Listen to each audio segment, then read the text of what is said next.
Hey everyone, welcome to another video. My name is Kamina. I'm a real estate agent in the Pacific Northwest, and today I'm sharing a few things I've learned that will help you optimize your first year as a real estate agent. Before we dive in, I just really want to highlight that these tips were picked from my personal experiences as a real estate agent. I put a lot of thought into what I felt would be the most beneficial to share. And it goes without saying that this list is incomplete and forever expanding. So please drop your top tips in the comments and hang around for future videos. Now, tip number 1 is set some boundaries with yourself and your clients.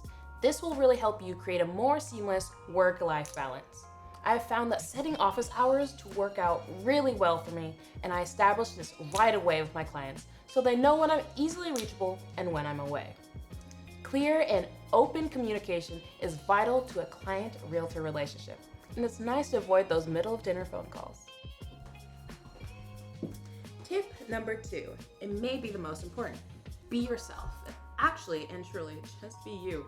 It makes your job much more enjoyable when clients want to work with you, not only for your skill set, but because they love your energy and personality as well. It really helps you attract the clients that you flow best with naturally. With real estate being such a relationship-based industry, it's super beneficial to attract the right clients because that relationship you build based on enjoying each other's company will lead to word-of-mouth referrals and more leads for you. This has been the biggest tool in my career, and I know it is a key player in my success.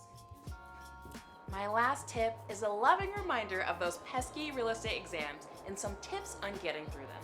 These exams have a bad rep and can be a bit daunting, but with a little bit of practice and mindset changes, you'll be good to go. Now, there are 2 tests, the general license and state license exams. Treat them as separate tests when you're studying. Don't confuse or overwhelm yourself by lumping anything together. Drop any fear you have about not passing on your first try. This fear will hold you back. And I know many top-tier real estate agents who had to try and try again, myself included.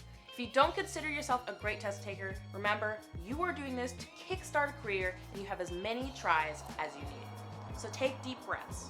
When studying for these exams, try to remember that these are technical goodies. They don't teach you about client connection, they know nothing about your personality, and they're strictly for licensing purposes. And I'm here for the rest. All right, that concludes my 3 tips today. Thank you for hanging out. Please let me know in the comments what topics you'd like covered next so I can make sure to include them in upcoming videos for you. I'm all about helping you launch and thrive in your real estate career and life, so I love the feedback. Also, drop your tips in the comments so other upcoming real estate agents can scroll for more. You guys are awesome. Connect with me on Instagram at the link in my bio. Like and subscribe, and I'll see you next week. Bye.